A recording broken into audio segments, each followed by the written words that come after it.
प्रशासन के आज दिखाई के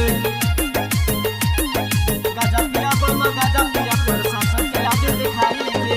भोले बाबा के दुआरी पुजारी के भीड़ लगल छै भारी हो, केहू आइल छै पैदल केहू लेके एले सवारी हो।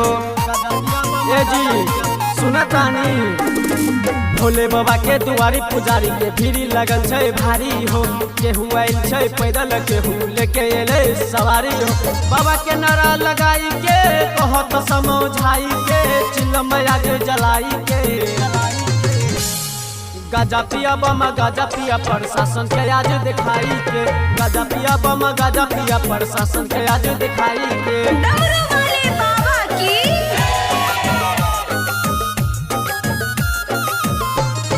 प्रशासन के आज दिखाई के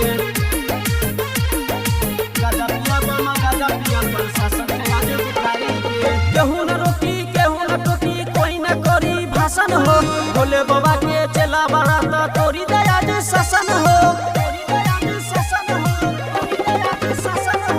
केहू न रोकी केहू न टोकी कोई न करी भाषण हो, भोले बाबा के चला बारात तोरी दया जे शासन हो। गाजा में भांग मिलाई के कहत समझाई के चिलम में आग जलाई के गाजा पिया बम गाजा पिया प्रशासन के आज दिखाई के गाजा पिया बम गाजा पिया प्रशासन के आज दिखाई के। बोला बोला बाबा बैजनाथ की बोला बोला बाबा भूतनाथ की। गाजा पिया बम गाजा पिया प्रशासन के आज दिखाई के। पर्व में बोला मस्ती में डोला जल ढारे दे बम लोटा से दिन करे छोटुन कहै छ बाबा दुख हरला छोटा से पर्व में बोला मस्ती में डोला जल ढारे दे बम लोटा से दिन करे छोटू कहै छ बाबा दुख हरला छोटा से।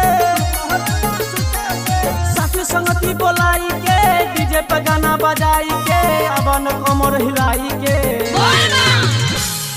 गाजा पिया बम गाजा पिया प्रशासन के आज दिखाई के गाजा पिया बम गाजा पिया प्रशासन के आज दिखाई के। अनुष्का म्यूजिक रिकॉर्डिंग स्टूडियो झंझरी चौक